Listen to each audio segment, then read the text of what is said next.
Okay, welcome to Lights Camera Barstool. Today, doing a review of a movie that I think we both liked quite a bit, in Alien Romulus. Late.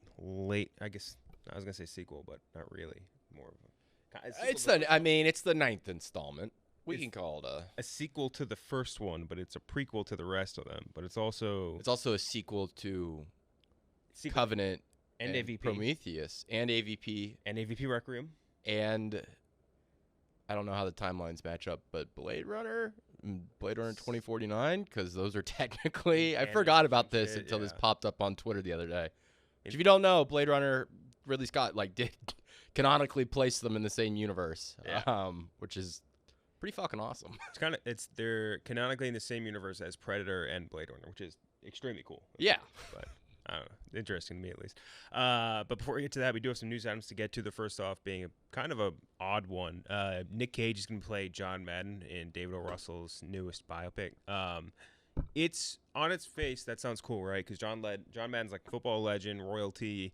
That's great. David O. Russell, notorious shitbag, but in Good film. Let's put it out there. Great filmmaker.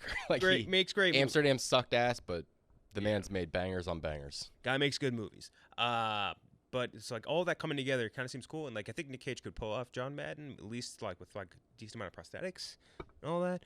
But here's the thing: this movie is apparently set in the '70s, but it's all about the video game. It's a video game movie.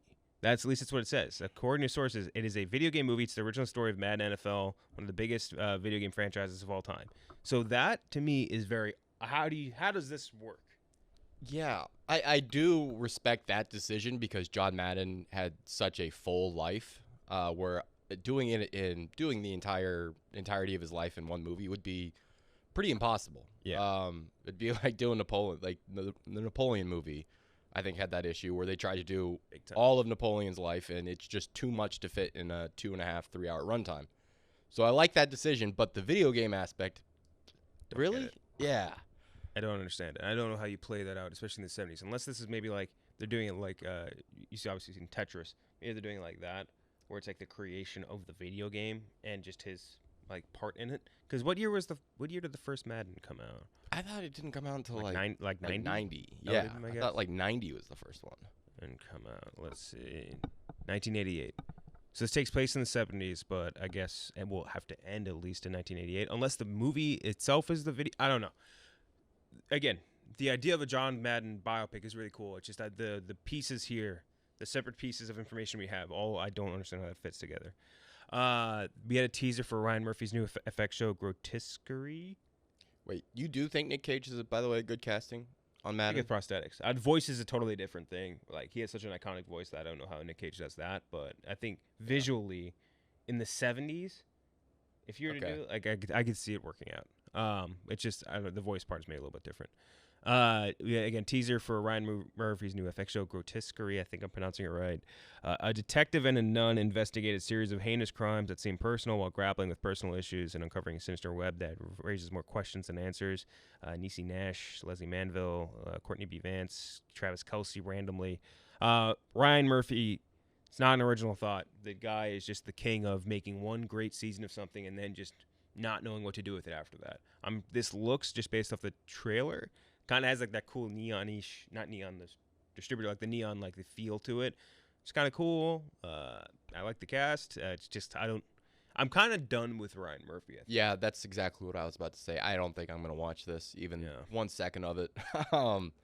Just not for me. I think Ryan Murphy has his fandom, and they'll tune in for it, but I don't think he's really expanding that fandom at all. Yeah. Has not moved a lot. The last Ryan Murphy thing I saw, I think recently, was American Horror Story, with the one with Kim Kardashian. It was so bad. Where she plays, what, like an assistant? She plays her like PR rep, like Emma Roberts' PR rep, and it's so bad. And it's not like, oh my god, Kim Kardashian sucks. Like, she's just a bad actress. Yeah. And like the rest of everything around it is also just not interesting at all. And she's getting her own Ryan Murphy series, I think isn't so, she? Yeah, which is... Sure. Go ahead, Ryan Murphy. Whatever you got, whatever you want to. You think Travis Kelce would be a good actor? He's pretty good in those Pfizer commercials. I think it depends on what he's doing, right? I don't know. He was on TV before being on national television. Oh, yeah. His dating show. His dating show, which I was with a friend this weekend who claims that makes him a gay man. You're not allowed to have a dating show as a straight man. He said it's just a gay man move. What I feel like if you're like The Bachelor or whatever. I'm kind of in on this conspiracy. And you have like 30 women pining for you. Yeah, that's fair. I guess. don't know. Travis Kelce, he's so. I don't know. We had a whole debate about this on the bracket when we did like corniest athletes. I think he's definitely up there.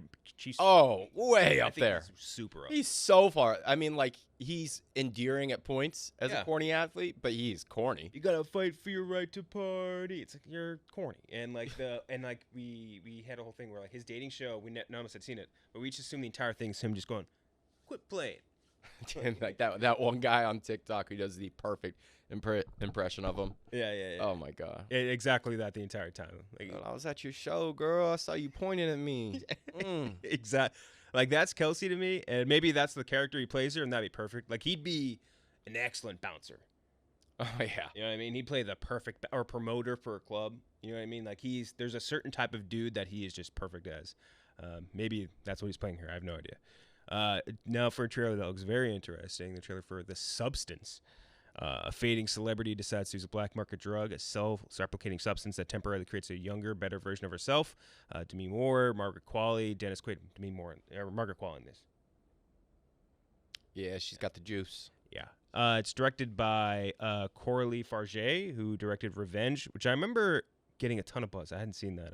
Not that I remember. It's a body horror movie, won Best Screenplay at Cannes. The trailer for this looks awesome. Looks sexy, creepy, very off-putting, like kind of like a shot at beauty standard stuff. Very interested. Oh yeah, super interested. Give me good Dennis Quaid. I don't need Dennis Quaid playing Ronald Reagan. I need Dennis Quaid doing this shit, doing Cannes Best Screenplay winners. Mm-hmm. Who knew he had that at this point in his career? And Demi Moore, where's she been? I can't tell you the last thing I've seen. It's a good casting too. Demi Moore as an older, or Margaret Qualley as a younger version of Demi Moore. Although obviously Andie MacDowell's like twin, just like her mom. No, I'm all in on this one.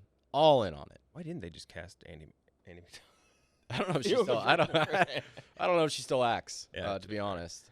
And I also don't think Andie MacDowell's a very good actress. That's really fair. I fucking hate her.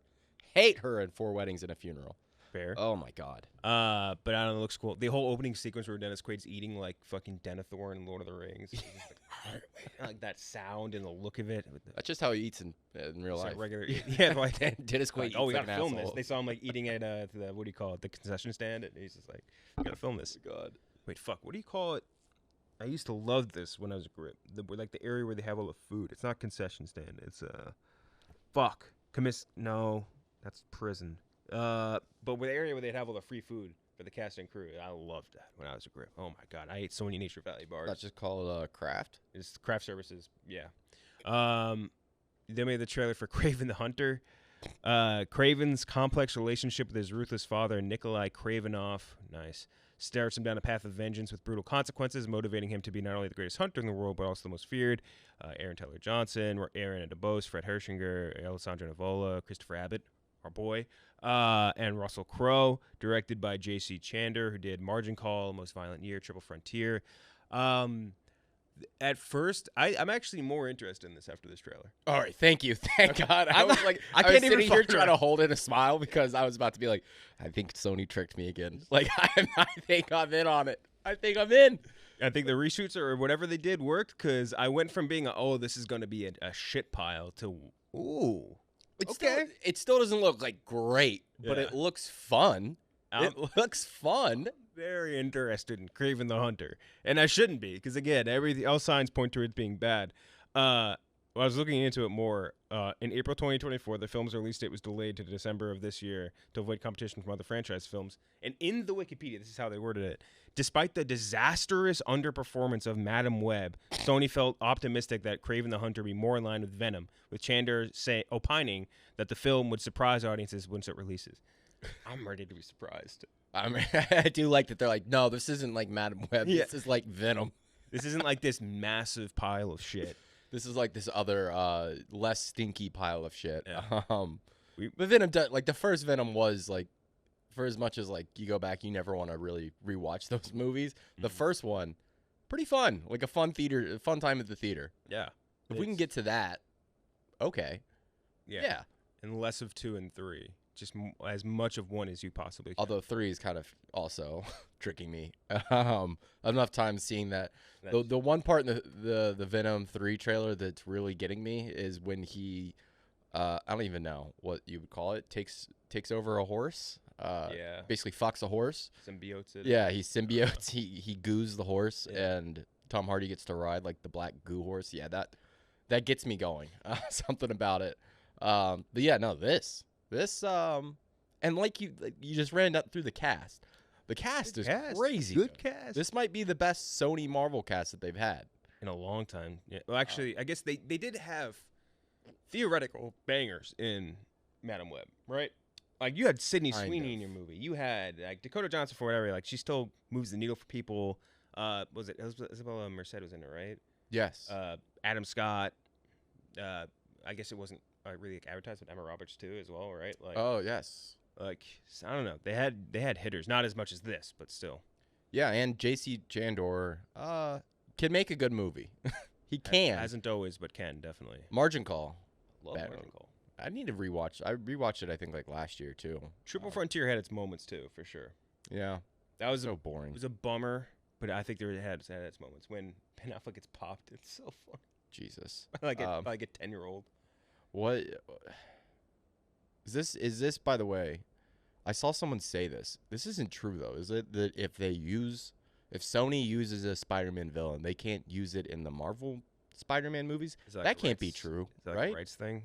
I'm trying to. Because Sony makes they also technically make those Marvel Spider-Man movies. So they're like half in on it. They used Venom. Venom's a Spider-Man villain, and Venom's in the post-credit for. He is in No Way Home. For people forget, he's in No Way Home. He sees Spidey on the TV, and he goes, "Whoa, whoa, whoa, who's that?" Does his goofy ass voice, Tom Hardy, so funny. Yeah, who's that? That's Bob Dylan. No, but that's kind of what he does, though. It's like he just needs to do a goofy ass accent. I love Tom Hardy. Fantastic actor. Needs to stop with the voices. I don't know, Bike Riders. The Bike Riders one was so bad. No. Hey. What are you saying to my buddy? It is like literally. These kids nowadays, man, I just don't really understand. Just cut it out, dude. But yeah, that's Kraven the Hunter. Now a very interesting thing that, at least to me, the entire It Ends With Us behind the scenes shit that's been going down to me is fascinating. Because originally, like, if you hadn't seen like any of the stuff about this, the director and Blake Lively apparently had been like feuding with Justin Baldoni, who also was the star of the movie.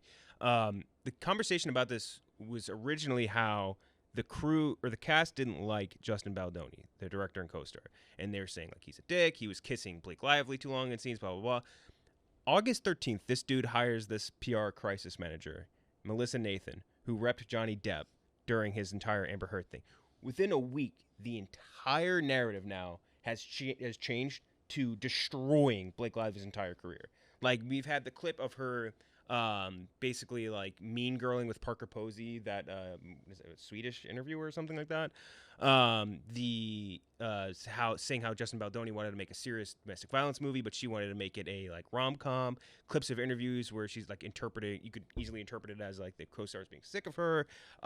There's ones of her using like trans slurs now, like from like 10 years ago, and there's like avalanches of other interview moments where like you could interpret Blake Lively as being a dick.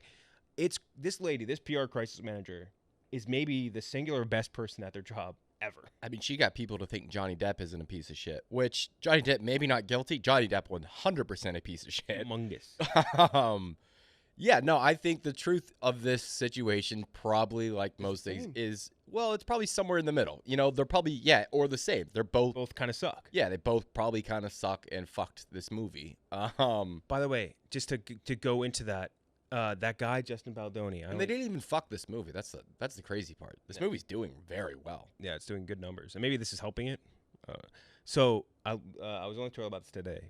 This guy Justin Baldoni, in the movie, he's made to be out like for most of the movie like the perfect guy, and that always kind of like rubbed me weird. It's like, yeah, I told you this line where he's like, I'm a ripped neurosurgeon. Where do you see that other than ER? And like he's always good until the very end. He wrote 2 books. I've found out recently he's like the biggest wife guy.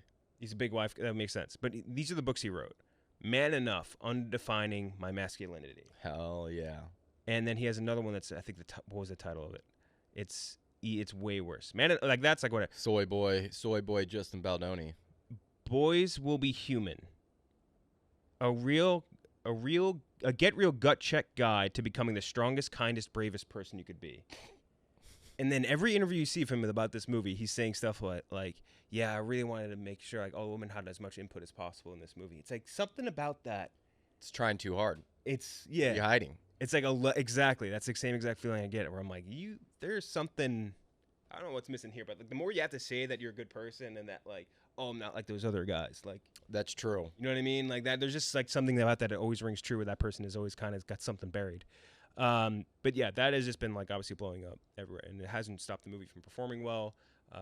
And like I mentioned, I think on our last episode, the first half of the movie's terrible. Second half, very good. This is surprising that this is like blown up the way it has. Like this was, I was out this weekend. The one movie thing people wanted to talk to me about, like, is this drama with It Ends With Us. Exactly. Of all things, like even dudes are like, what's going on with the Blake Lively's movie? I have no answers. I really don't. Yeah, no, I think Blake Lively definitely was trying to make this a rom-com. I think there's pretty clear evidence she was trying to make this a rom-com, or at least a lighter version of the story. And I definitely think she wanted a Barbenheimer moment with her husband, having both their production companies involved on these movies, releasing 1 week apart.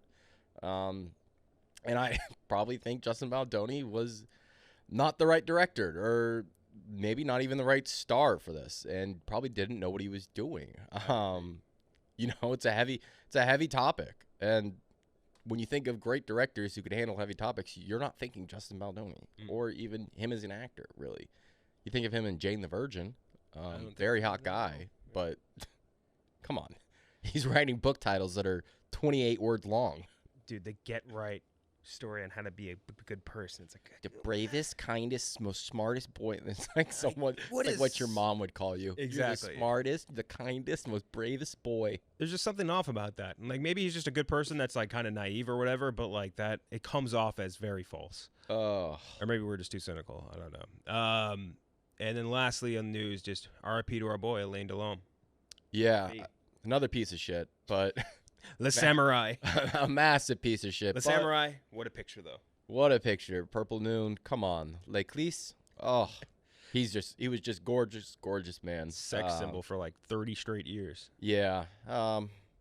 Yeah, I guess rest in peace. Maybe not. Depending on what you believe about him. From the artist's point of view. From the artist's point of view, though, he was a massive, I mean, in terms of like international cinema, he's up there. I mean, trying to think of other people. I mean, Marcello, what's his face, the Italian actor that Federico Fellini always worked with. Yeah, he's way up there in terms of icons. He's like James Dean for Europe. James Dean, the porn star? Or?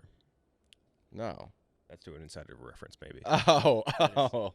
Yes. Honestly, I didn't even know Delon had those type of skeletons. I knew he hadn't been around in the pub. I feel like every French actor and director has. Well, you see, people think Americans are racist, but little do they know Europeans have some, especially the older ones. Oh, the French too? Yeah, the older ones have some very questionable opinions on a lot of different topics. And it'll be like the most racist thing you've ever heard in your entire, like something that like a level beyond whatever you would think is like the bar. Yes. For racism is like something you'll hear just like a French director casually say in passing to an outlet. Yes.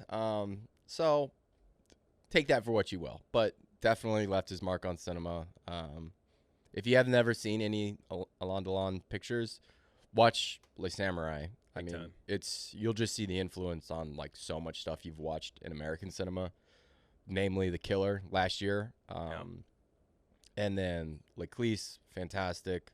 Purple Noon, fantastic. Yeah, you really can't go wrong. He was a fantastic actor. Okay, so now we can do Alien Romulus, a movie that I think we are really looking forward to for most of the summer because the summer hasn't been great for movies, kind of remnants of the strikes, shit like that. I think maybe the best as far as like blockbustery feel movie we had gotten this summer is probably Deadpool. I can't think of another one. Or like Furiosa, but like I feel like that was kind of deflated by the fact that no one really watched it. I rewatched it last night. It came out on Max. Yeah, it just came to Max. I liked it even more. It's fucking. I think I liked it a lot more. It might crack my top 5. Really fucking good movie. And it's a shame that No one went to see it. It's really fucking good. It's kind of weird how that happens sometimes with sci-fi movies like Blade Runner 2049 or whatever. Like just insanely underperforming, even though it's incredible. But then the first Mad Max did pretty well for me. Not like blockbuster. Like Fury Road or Fury Road. I think that one also. I think it broke even, but that's what I'm thinking.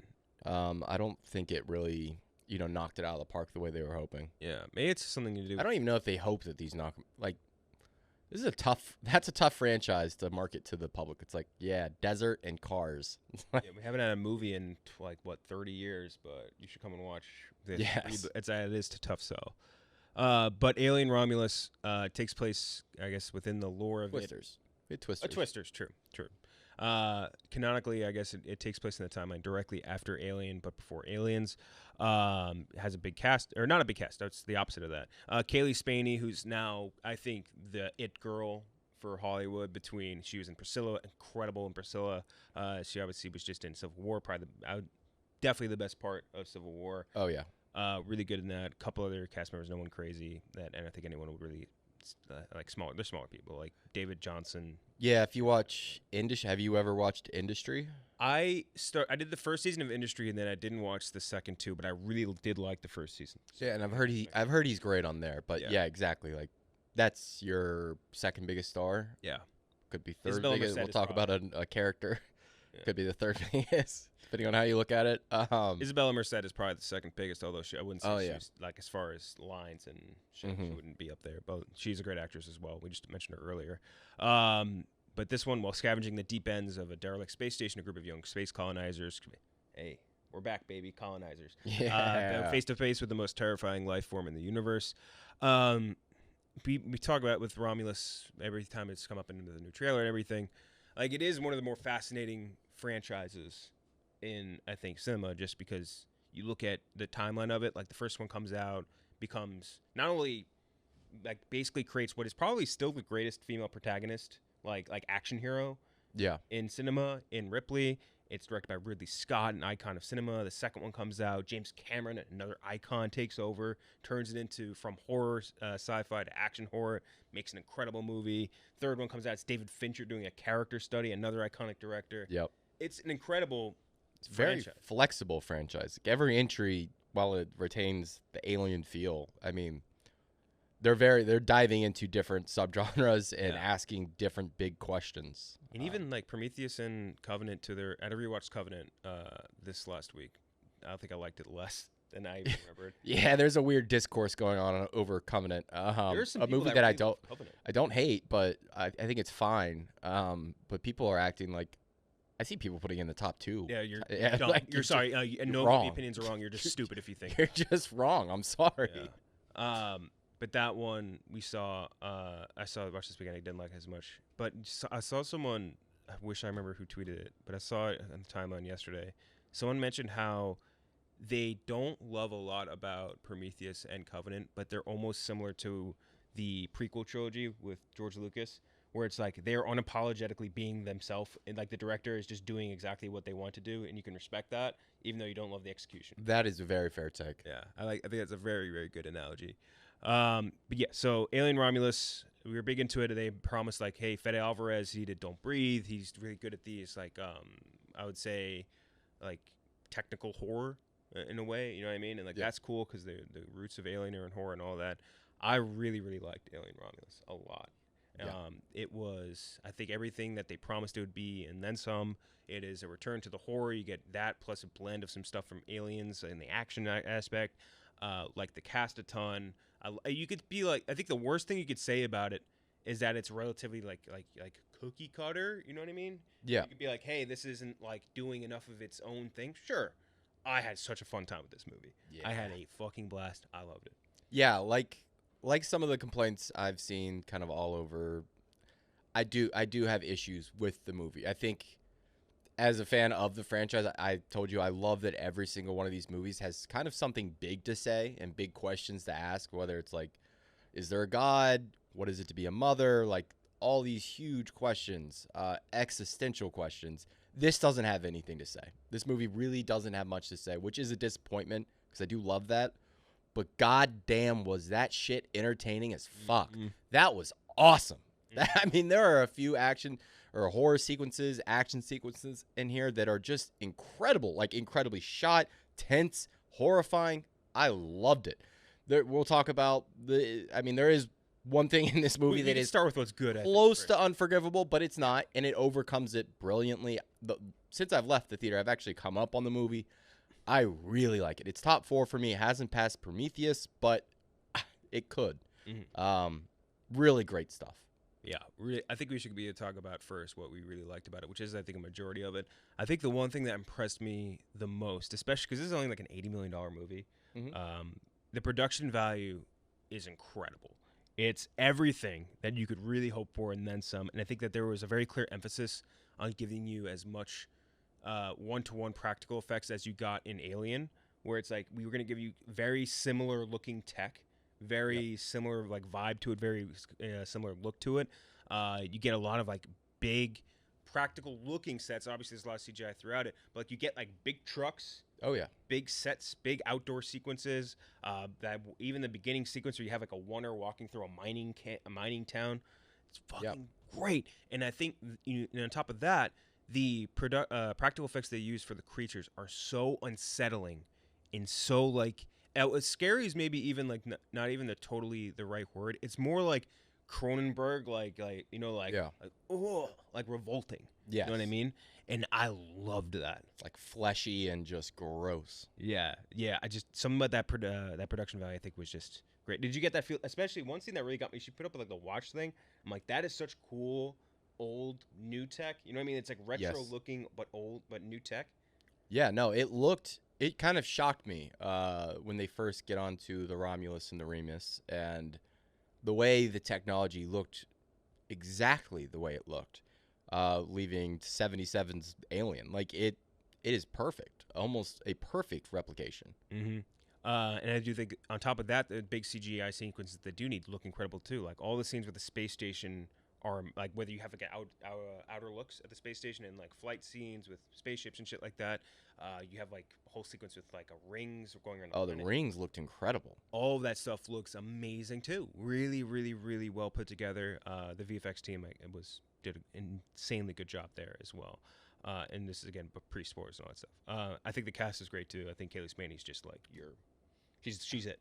Yeah, she is a certified star, I think. She's got range. She's showed an insane amount of range in, like, a 14-month period. What? It was about 14 months. Yep. Last year, Priscilla comes out. Then Civil War comes out this year. And now we have this. These are 3 wildly different roles, and she fits into each one of them perfectly. Crushes each one of them. Very different roles. And I am mixed on a little bit of the other cast. I love David Johnson. I think he might really good. He might have been the best performance in the movie. Yeah. The Archie Renault, I did have worries going in, and the Brits, the Cockney accents. Maybe it's just the Cockney accents that took me out. A mixed bag. And then Isabella Merced, actually, I think maybe as good as she's ever been, but I've never really loved Scream her. Was. That's an all-time. Yeah, that was a great scream.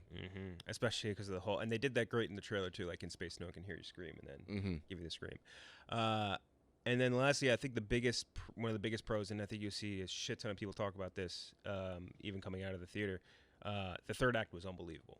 It's wildly stronger than the first 2 to a big degree, but like it's so good and such a great like extension of like, oh, you think you're done, you're not done. Like it's so good and so unsettling in so many different ways. It is great and such a great throwback to the original Aliens and like the execution of like how stuff goes on with the aliens and all that. But what was the same with you, third act? Yeah, the third act was unbelievable. Like you say, you think you're done, and then you're just not. And not only does it pick back up, but it like fucking puts its pedal to the floor and takes it to the limit. Like it does things that you really didn't think they had the balls to do. Like I did not think they'd have the balls to do it. Isabella Merced's character, which we find out earlier in the movie, pregnant. You don't think they would ever take it there. They do. Crazy stuff. Crazy stuff. The way they use the goo, the blood in this movie too. Oh yeah. The alien, the xenomorph blood, the acid. Holy shit. Yeah. A+. Some of the things I didn't like about it, we mentioned maybe it doesn't have enough of its like own identity, which I think To a degree, like if it was trying to and it didn't, like I would not like it as much. I feel like it was trying more to be an installment and less to be its own thing in the same way of like a The Force Awakens. I've seen a lot of comparisons to The Force Awakens. I don't think it's nearly as much of a retread as The Force Awakens was to A New Hope. I don't feel like it was trying more to be an installment and less to be like how Fincher treated Aliens 3 or like James Cameron treated Aliens. Like it's more trying to be it's a part of something versus something standing out, which is fine I think here. The biggest con, and I think we just need to get into spoilers here. So if you haven't watched yet, tune out. The biggest con of this movie, and it is something where it was so jarring. It didn't take me out of it, but it made me go like, ugh. It took me out for a good minute. The use of a CGI recreated Ian Holm as it was a bad creative call. Like, I get the idea what they were going for, right? It's like you want to do like a callback like to more of these movies and give them like. And I know you had mentioned to call them like Remember Berries, like all that stuff. Yeah, I get it. And in a world it could be cool, I think you could have put any other alien or android creature there, and it would have been fine. It would have been absolutely like there is precedence for, you know, the models look like each other. I mean, in Covenant, there's that situation. Alien 3, I think Ian Holm shows back up as a different android. So there is that precedence for that, but there was just no. Not only does it look terrible, I thought the CGI was like that's the worst part of the movie. Like. His head is. The CGI looks great. It's just that his face looks terrible. So it looks bad. It doesn't make sense because it's a different android. They try to make it seem like it's Ash, like he's not decapitated, but he is cut in half. So you kind of immediately go, "Oh, is that Ash?" But it's not. You could have just pick a different robot. Pick a different actor. It doesn't make sense.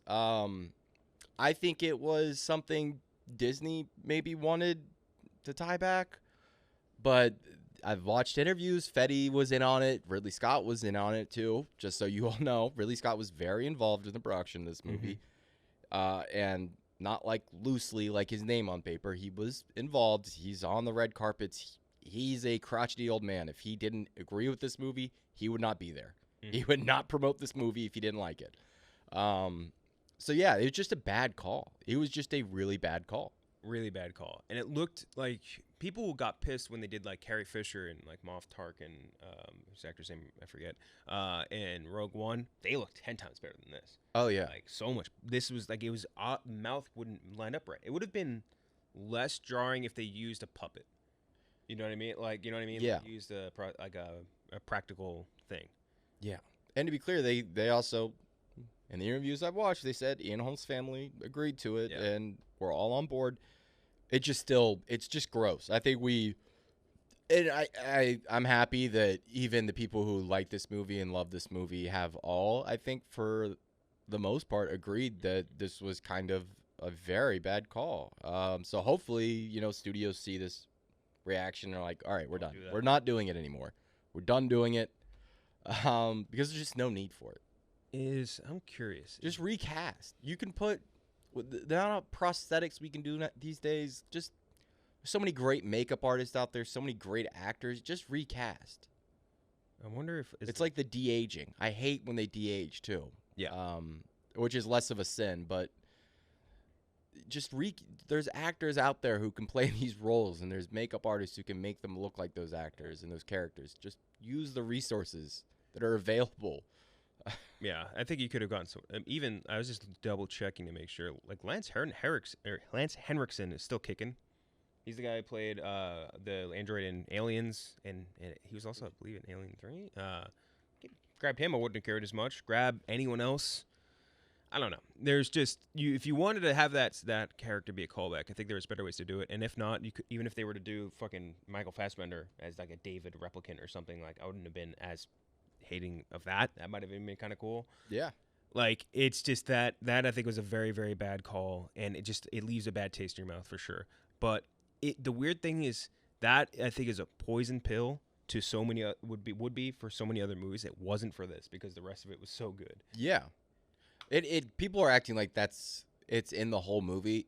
it's in too much of the movie for sure, but maybe 7 minutes of total screen time. I mean, it's really not that in the movie. When it's just him over the screen, it's him over the screen is, I think, actually fine. There's something about that that's way less criminal to me. Yeah. Feels less gross. On a screen just feels like it is a digitized character, so you kind of accept that. But him as a I don't know really what they were thinking there. I think they were trying to be respectful too, but it was the wrong call. Like, bad call, very bad call.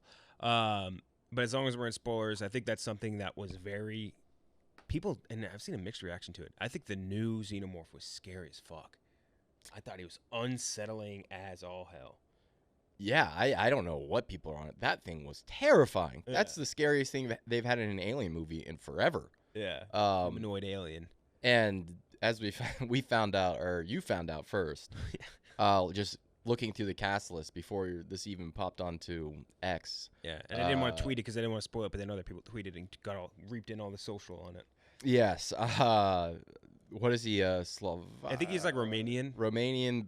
I mean, he has to have a disease, right? Some sort of disorder. He's like a basketball player that he went very viral a bunch of times because he's like, oh, look at this 7th grader that he's 7'10" and waddles like this and has a super long neck. And I remember watching the movie and I was like, he looks kind of familiar. Can't place it. Looked up on the cast list after the movie and I was like, holy shit, that's crazy. I figured it was just really great CGI. Me too. Just good practical. Yeah. Nope. Just a lanky boy. Just the lankiest boy. Mm-hmm. Oh my god. Stick figure Ken Barbie with no dick, no balls, no, just creepy as fuck. Smooth face, those weird vents on his back, and the way he moved. And his little tongue when he went to go. Was he trying to breastfeed there? By the way, think so. Yeah. That was so gross. So that and the whole birth sequence in general, when she gives birth to the pod and the pod comes out and you just see the little human face turn, oh, it's so gross. And then when you see the little pod filled with the acid, you're like, that's coming back. That's coming back. Yep. No, I thought Immaculate would have the grossest birth scene this year. Not even fucking close. Yep. That was 10 times grosser, 20 times scarier. Oh my god. Very unsettling. And that's following the best action sequence. One of the best action sequences of the year. And the 0G. That was really cool. Flying through the acid. That was awesome. Their use of the gun too, I think, was really cool. Their explanation of it and how it tracks targets and shit. I think that was really well done. And that whole thought process of turning off the 0G and then attacking it wouldn't have thought of that. That was a cool turn. There was a lot of cool storytelling mechanics between the 0G, flipping on and off throughout the movie. The rings kind of giving you a countdown throughout the movie. The 2 different space stations having 2 different feels to them. There is some cool stuff that they just wrote into the script and created that, added to the story tenfold. It was awesome. And the whole space station grinding to dust in the rings, I think looked really cool. Looked gorgeous. But yeah, so that's end of spoiler talk. I again really liked Romulus. One unforgivable part, but I would say for the most part, really, really enjoyed it. I thought it was such a worthy entry into this world, especially again when you consider the names that have done these movies before. Cameron, Scott, Fincher. This is a great entry. Maybe it doesn't have as much of an identity as the ones from those guys, but I still think super fun. Perfect creepy, scary movie. I know it did really well in the box office its opening weekend, but I'm curious the legs it's gonna have. Yeah, I think it opened at number 1. Yeah, which was a bit of a surprise. I didn't know if it would get there. Do you want to see a sequel to this? I guess is what I should ask next. I would like to see another Fede Alvarez Alien movie. I don't know if I'd be I want to see more Kaylee Spaney's character and David Johnson doing something. I don't know if I'd love that. I kind of want David Johnson's android. He was a great android. He was a really good android, especially that's often the best part of these movies is the androids, but he was really good. And he gets to play 2 different characters more or less, and they're very different. One is more or less Forrest Gump bop, just kind of mumbling and stumbling and being just a all around cheerful little guy, and then he flips the switch, literally. it becomes just this cold, calculated, menacing. He's kind of like in Covenant if you combine the two Davids Yeah. into one. What's the other David's name? It was David and Walter. Walter. I wanted to say Yeah. Wallace. Yeah, they almost kiss in that movie. That was They really get so close to kissing. How the fuck was his hair growing? I forget if they explained that. Because he had really long hair. David in the beginning. Oh, I don't know. He just gave up on the Lawrence of Arabia look. I saw some other post that was like, this David hated his creator so much that he went to his creator's planet and nuked it from orbit. Just smiling. Yeah, just like laughing as they blew them all up. But again, Alien Romulus, super good. Really loved it. I think for me, it's firmly like the third best in the franchise. Okay. I have no problems with that. Word, It's right there with I still have Prometheus ahead of it. I think Prometheus just looks better, has more things to say. It's just kind of I love, and I'm a slut for lore, and the lore is just awesome in that. The mystery. This is close though. Like the action in this is as good as we've gotten since Aliens. I think you'd be tough to disagree with that. Yeah. So you would have it like at 4? Yeah, 4. And then I think we had Alien 3 and Covenant kind of flip-flopped. Yeah, roughly around the same. Yeah. And then, Resurrection, piece of shit. Resurrection, dog shit. I saw one guy, like one of those like film TikTok dudes. It was just like he had Alien, Resurrections, and Covenant both above this and above, I think, Aliens. Like, what the fuck? It's without a doubt, you could flip flop it if you want. It's Alien and Aliens are the top 2, and if you think anything else, you're crazy. But like after that, you could definitely play around with a little bit. I feel like this and Prometheus are definitely like the next tier, if you want to flip flop them. You know what I mean? And then after that, it's the Covenant and the Requiems and the like I don't know, AVPs and shit like that. JVP, watch that on FX probably 5,000 times. Not a good movie. I think they're. You know what I think they're gonna do? Since Disney bought really good. 20th century been bought by Disney, and since then Disney put out Prey, which I don't know how much of that was done underneath the Disney umbrella, but I would imagine a good amount. That was who, Trachtenberg? Prey was awesome. Prey was really good. This was great. Yeah. Are we heading towards another AVP? It's potentially another AVP, and Blade Runner 2049. People still like it for their even the numbers. A Blade Runner versus not even a mashup of 3 major franchises. Oh, really? Fuck your Avengers movie. Give me that. Yeah, 2 Ridley Scott and was it Tiernan who directed Predator? I think, right? John Tiernan, I think. Couldn't tell you. But combining those 3, Aliens, or rather, Prey was really, really fucking good. That was such an underrated random gem they just tossed onto Hulu with not a care in the world. Yeah, that sucked. Yeah. That did suck. I need to rewatch that one, but no. That would have been a great theater experience, too. They're going to do another one, right? Samurai, I think, was the next one? I think so. Feudal Japan? Yeah, which is cool. I remember I think it was Predators, the Adrian Brody one, there's a scene where he, like, fights, an alien fights, like, because in Predators, they grab, like, all, like, the biggest badasses from Earth and throw them on the alien planet, and I think one of them was, like, a Yakuza enforcer. And he has, like, they do, like, a very, I don't know, probably not tongue-in-cheek is the right way to describe it, but, like, they have, like, the Yakuza on one part of, like, a big flowy grass field, and the other side is a Predator with, like, a big, like, the arm thing. And they do, like, they pass each other. Oh, my God. And then, like, the Predator falls, and then the Yakuza guy's like, oh, my God. It's goofy as fuck, but it's almost kind of cool. But, yeah, that's Alien Romulus. What do we got next week? Let's take a peek. Cause we're hitting a little bit of a dead zone here. Yeah. Strange Darling, I've heard great things about, but I don't know how wide that's going to be. I watched The Union. The Union was ass. I started watching Jackpot last night. I got an hour in. It wasn't bad, but I was hungover, and it was a very exhausting experience. Yeah. It was a cool idea. Yeah, it was also an idea that was done 6 months ago, which doesn't help. Yeah, it's like a combination of like what was that movie? Self-Reliance. Self-Reliance and was it The Purge? Yeah. I also will say I like when they do movies in the future, but it's only like four years in the future. It's like everything went to shit. Yeah, that was a. There was parts of it that were funny, but the rest of it's most of it's pretty bad. Yeah, John Cena, he fails to not make me laugh. I mean, he cannot fail in making me laugh. You know what sucks about that movie is like Cena's lines are all pretty good, and then they do, which I loved by the way.